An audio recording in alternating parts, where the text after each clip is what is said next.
दृष्टि आईएएस के in depth programme में एक बार फिर से आपका स्वागत है। मैं हूं गीतांजलि। अभी हाल ही में एक खबर काफी सुर्खियों में बनी हुई है, यानी अभी अमेरिका ने चीन के एक जासूसी गुब्बारे यानी स्पाई बलून को यहां पर शूट कर दिया है। इसके बाद चीन और अमेरिका के बीच जो तनावपूर्ण व्यवहार था वह एक बार फिर से सुर्खियों में आ गया है। तो आज हम इसी के मद्देनजर क्या कुछ खबर थी, क्या स्पाई बलून क्या होता है, और यह बलून जो भी हाल ही में अमेरिका की ऊंचाई वाले क्षेत्रों में या आकाश में देखा गया था वह क्या है, इसके उपयोग की शुरुआत कब हुई थी, यानी स्पाई बलून की पृष्ठभूमि क्या है, इस पर चर्चा करेंगे।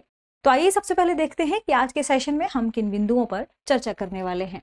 हमारा टाइटल है, क्या चीन कर रहा था अमेरिका की जासूसी। क्या चीन वास्तव में अमेरिका की जासूसी कर रहा था अपने स्पाई बलून के जरिए? आज इसी मुद्दे पर हम चर्चा करने वाले हैं। सबसे पहले देखेंगे हमारी खबर को। ठीक है, खबर हमने कहाँ से ली है, किस न्यूज़पेपर में इसे प्रकाशित किया गया था, इसके बाद ये चर्चा में क्यों आ गई है, फिर सुर्खियों में बने रहने के पीछे क्या कारण है, फिर जानेंगे कि आखिर यह पूरा मामला क्या है। यानी अभी हाल ही में जो शूट देखा गया बलून, स्पाई बलून में जो अमेरिका ने शूट किया उसे देखा गया, आखिर यह पूरा मामला क्या है। इसके बाद समझेंगे अमेरिका की प्रतिक्रिया क्या रही है इसे लेकर। फिर अमेरिका और चीन के बीच तनाव जो बढ़ता जा रहा है उसके मुख्य कारण क्या है, किन किन कारणों की वजह से यह तनाव बढ़ रहा है। इसके बाद जानेंगे कि आखिर स्पाई बलून का सैन्य उपकरण के रूप में उपयोग कब से शुरू हुआ, यानी कब से इसकी शुरुआत हुई थी, कब इसका इस्तेमाल किया गया था। फिर आज के सेशन पर आधारित एक प्रश्न होगा जिसका जवाब आपको कमेंट सेक्शन में देना है। सबसे पहले देखते हैं हम खबर को। खबर बहुत सारे न्यूज़पेपर्स में प्रकाशित की गई थी क्योंकि इसे लगभग सभी न्यूज़पेपर ने कवर किया है। यह हमने द इंडियन एक्सप्रेस से ली है। खबर है, spy balloon is latest flash point between US China, what is this age old military device. दरअसल अभी हाल ही में अमेरिका और चीन के बीच आखिर यह फ्लैश पॉइंट का ये जो मुद्दा बना हुआ है इसके पीछे क्या वजहें रही हैं, और ये जो स्पाई बलून है जो कि बहुत समय पहले इसका इस्तेमाल किया जाता था, आज भी यह सुर्खियों में क्यों बना हुआ है। यदि हम बात करें कि आखिर यह मामला सुर्खियों में क्यों आ गया है, इसकी चर्चा में आने के पीछे क्या कारण है, तो दरअसल अभी हाल ही में अमेरिका ने चीन पर अपने हवाई क्षेत्र में स्पाई बलून उड़ाने का एक आरोप लगाया है, जिसमें अमेरिका ने कहा है कि दरअसल यह बलून चीन ने अमेरिका के जो भी सैन्य ठिकाने हैं, सैन्य अड्डे हैं, उनकी जानकारी इकट्ठा करने के लिए यहाँ पर उड़ाया है।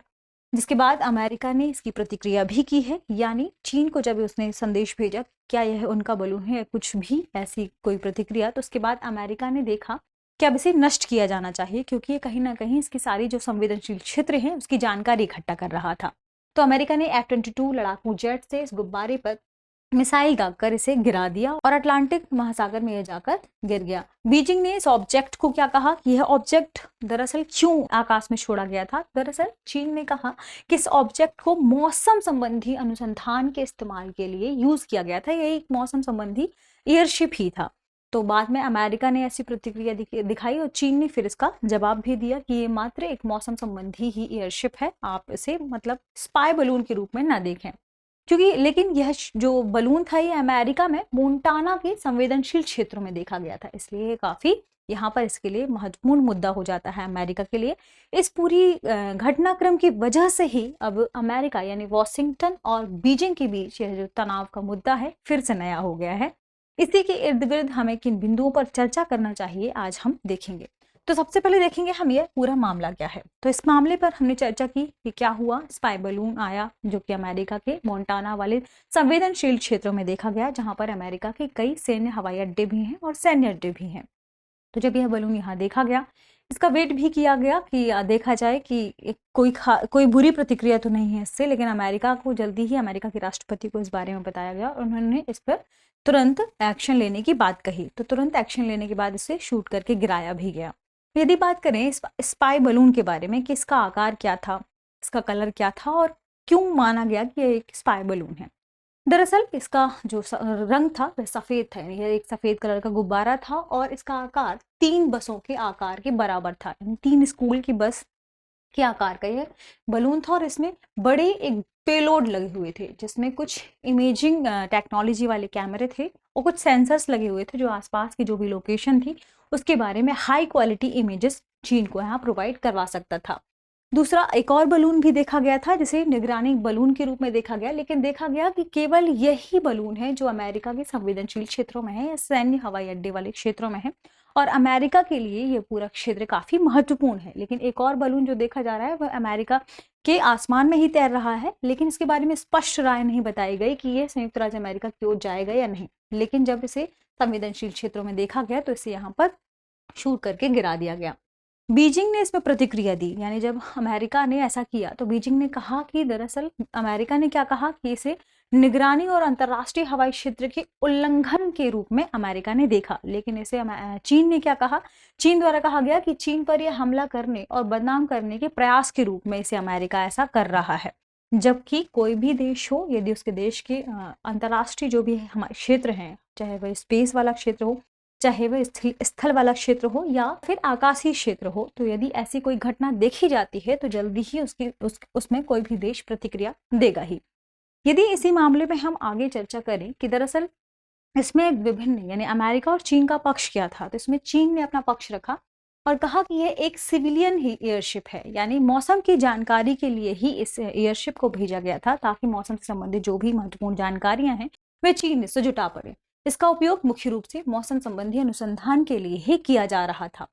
उसके बाद चीन ने यह भी कहा कि दरअसल यह बलून कब उस क्षेत्र में चला गया इस बारे में उन्हें खुद ही जानकारी नहीं मिली, क्योंकि यह बलून जब छोड़ा गया तो उसके बाद पश्चिमी पवनों की वजह से और सीमित स्वसंचालन क्षमता की वजह से उस पूरे क्षेत्र में चला गया था और यह एक अप्रत्याशित स्थिति है। चीन ने अपनी तरफ से यही बात कही थी।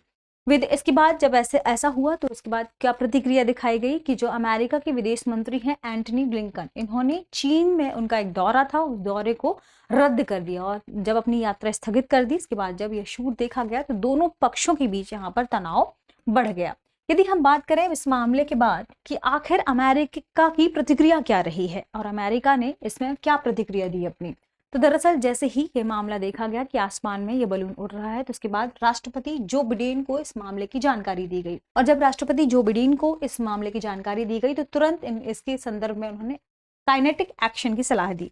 यहाँ काइनेटिक एक्शन क्या है, दरअसल दो पिंडों के बीच जब बल गतिज ऊर्जा के माध्यम से कोई बल लगाया जाता है तो इसे ही काइनेटिक एक्शन को कहा जाता है और ये दो पिंडों के बीच ही ऐसा होता है। तो यहाँ पर दो वस्तुओं के बीच बात की जा रही थी, क्योंकि जब मिसाइल दागी गई तो वह एक बलून पर दागी गई, तो इसीलिए इसे काइनेटिक एक्शन की सलाह दी गई। दरअसल यहाँ पर पहले यह एक्शन क्यों नहीं लिया गया, क्योंकि तुरंत जैसे ही राष्ट्रपति जो बिडेन को यह सलाह दी गई, इस मामले से उन्हें अवगत कराया गया, तो तुरंत ये एक्शन नहीं लिया गया, क्योंकि पहले ये जो बलून था वह अमेरिका के ऐसे क्षेत्र में था जहां पर उसका वाणिज्यिक हवाई यातायात क्षेत्र स्थित है। तो वाणिज्यिक हवाई यातायात क्षेत्र में कई लोग भी रहते हैं और कहीं ना कहीं जब 60,000-70,000 ऊंचाई पर जो बलून उड़ रहा है, अगर हम उसे वहां पर शूट करते उससे जो भयानक मलबा या पेलोड जो गिरता उससे इसे क्षति पहुंचती इस पूरे क्षेत्र को, वाणिज्यिक हवाई यातायात वाले क्षेत्र को क्षति पहुंचती, लोगों को क्षति पहुंचती।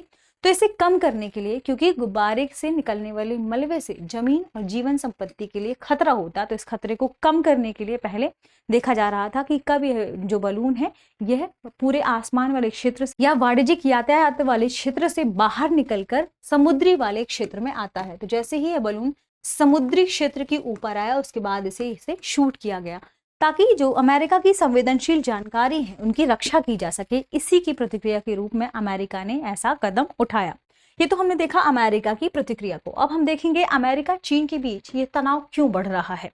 तो दरअसल अभी देखा गया कि अमेरिका की तरफ से नैन्सी पेलोसी ने चीन द्वारा दावा किए गए एक द्वीप पर अपना दौरा किया। यह द्वीप कहाँ पर स्थित है, ताइवान वाले क्षेत्र पर स्थित है, लेकिन चीन अपना यहाँ पर दावा करता है।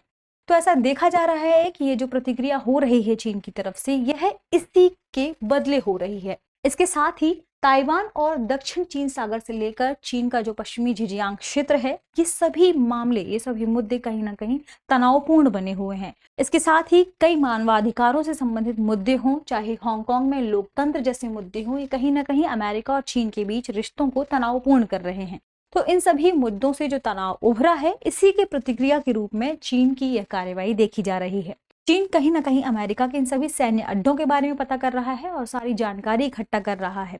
इसके साथ एक और घटना देखी गई, यहाँ पर जब ये इस द्वीप में दौरा करने आई उसके बाद ताइवान ने लड़ाकू विमानों को उतारा, अपनी नौसेना को अलर्ट पर रखा और यहाँ पर उसने 34 चीन सैन्य विमानों को 9 युद्धपोतों द्वारा आसपास के अभियानों के जवाब के रूप में अपने मिसाइल सिस्टम को एक्टिव कर दिया। तो जब ऐसा देखा गया कि ताइवान ने ऐसी प्रतिक्रियाएं की, तो फिर चीन ने भी ये प्रतिक्रिया की ताकि अमेरिका की तरफ से क्या रिस्पॉन्स हो रहा है या पश्चिमी क्षेत्र के जो अन्य देश हैं उनका रिस्पॉन्स क्या है, ये जानने के लिए ही चीन ने अपने स्पाई बलून शायद छोड़े होंगे, ऐसा देखा जा रहा है, ऐसा माना जा रहा है। तो कहीं ना कहीं अमेरिका और चीन के बीच ये तनावपूर्ण जो संबंध है ये उसी की प्रतिक्रिया के रूप में उसे देखा जा रहा है। अब हम बात करेंगे कि आखिर ये जो जासूसी गुब्बारा है या स्पाई बलून्स है, इनका सैन्य उपकरण के रूप में इस्तेमाल कब से किया जा रहा है। दरअसल एक गर्म बलून में मानव को भेजने के कई दशक पहले, 1-2 दशक पहले से ही इसका इस्तेमाल जासूसी बलून के रूप में या स्पाई बलून के रूप में किया जा रहा है। 18वीं शताब्दी के उत्तरार्ध में फ्रांसीसी क्रांतिकारियों द्वारा युद्धों के दौरान इसका उपयोग किया गया था ताकि युद्ध की जो भी प्रतिक्रिया रही है, वहां पर क्या स्थिति है, इसका जायजा लिया जा सके। इसके साथ ही 1794 में फ्रेरस की लड़ाई में इसके कुछ दस्तावेज देखे गए कि इसका उपयोग यहाँ पर किया गया, यानी ऐसे बलूनों का इस्तेमाल किया गया कि युद्ध से संबंधित जो भी आसपास की गतिविधियां हैं, सैन्य ठिकाने हैं, उसके बारे में पता लगाया जा सके। इसके बाद में देखा गया कि जो अमेरिका में सिविल वॉर हुए थे, यानी अमेरिका में जो नागरिक युद्ध हुए थे, उसके लेकर प्रथम विश्व युद्ध तक इसका इस्तेमाल कहीं ना कहीं छोटी छोटी मात्रा में किया गया उस समय। लेकिन प्रौद्योगिकी इतनी सक्षम नहीं थी कि इन्हें हाई एल्टीट्यूड पर भेजा जा सके, ऐसे बलून का हाई एल्टीट्यूड में इस्तेमाल किया जा सके और दूरी तक इसके बारे में निगरानी रखी जा सके। लेकिन बहुत छोटे से स्थलीय क्षेत्रों में इससे निगरानी रखी जा सकती थी। उस समय अमेरिका के जो सिविल वॉर हुए थे और प्रथम जो विश्व युद्ध हुआ था, इसका इस्तेमाल कहीं ना कहीं कम मात्रा में ही लेकिन देखा गया था। लेकिन द्वितीय विश्व युद्ध के समय और द्वितीय विश्व युद्ध के दौरान जैसे जैसे प्रौद्योगिकियों में यहाँ पर बढ़ोतरी होती गई, प्रौद्योगिकियां सक्षम होती गई, टेक्नोलॉजी बढ़ती गई, तो टेक्नोलॉजी के बढ़ने के साथ साथ इन जो स्पाई बलून्स हैं, इन्हें और अधिक ऊंचाई में भेजने की प्रौद्योगिकी विकसित हुई। जब हाई एल्टीट्यूड में इन्हें भेजने की प्रौद्योगिकी विकसित हुई तो इसके बाद नए नए प्रकार के यहाँ पर प्रोजेक्ट चलाए गए और विभिन्न क्षेत्रों में इन बलून्स को भेजा गया। अलग अलग तकनीकों के माध्यम से इन बलून को विभिन्न क्षेत्रों में भेजा गया। उदाहरण के रूप में जापान सेना ने जेट स्ट्रीम वायुधाराओं में तैरने के लिए डिजाइन किया गया एक स्पाई बलून बनाया और इस स्पाई बलून का उपयोग उन्होंने अमेरिकी क्षेत्र में आग लगाने वाले बमों को भेजने के लिए किया। हालांकि इसमें बहुत अधिक ऐसा देखा गया कि बहुत अधिक हानि अमेरिका के सैन्य लक्ष्यों में नहीं हुई, यानी उनके जो सैन्य लक्ष्य थे वे क्षतिग्रस्त नहीं हुए। लेकिन यहाँ पर ऑरेगन के जंगल में यहाँ जब बहुत अधिक मात्रा में आग लगी, एक बलून यहाँ पर आया और यहाँ पर ब्लास्ट हुआ तो कई नागरिकों की मौत हो गई। इसी की प्रतिक्रिया के रूप में फिर अमेरिका ने कई यहाँ पर स्पाई बलून बनाए और कई इसकी मिशन की एक श्रृंखला शुरू की जिसका नाम उन्होंने रखा था प्रोजेक्ट जेनेट। यानी प्रोजेक्ट जेनेट नामक मिशनों की एक पूरी श्रृंखला शुरू की अमेरिका ने और इस परियोजना में 1950 के दशक में सोवियत ब्लॉक क्षेत्र में फोटोग्राफिक बलून या गुब्बारे इन्होंने उड़ाए थे। फिर बाद में इन्हें नई नई टेक्नोलॉजी के साथ और विकसित किया गया। ये तो हमने देखा स्पाई बलून का कि शुरुआत इसका क्या था, इसकी पृष्ठभूमि क्या थी, ये हमने चर्चा भी कर ली अभी हाल के मामले के संदर्भ में। अब हम देखेंगे आज के सेशन पर आधारित हमारा प्रश्न। आज के सेशन में हमारा प्रश्न है, अमेरिकी सेना ने हाई एल्टीट्यूड वाले जासूसी गुब्बारों के उपयोग की खोज के लिए किस प्रोजेक्ट को शुरू किया था। हमारे ऑप्शन है प्रोजेक्ट जेनेट, प्रोजेक्ट हवाई, प्रोजेक्ट स्पाई या प्रोजेक्ट बलून। इस प्रश्न का जवाब कमेंट सेक्शन में जरूर दीजिएगा क्योंकि आपकी प्रतिक्रिया हमें और बेहतर बनने के लिए प्रेरित करती है। धन्यवाद।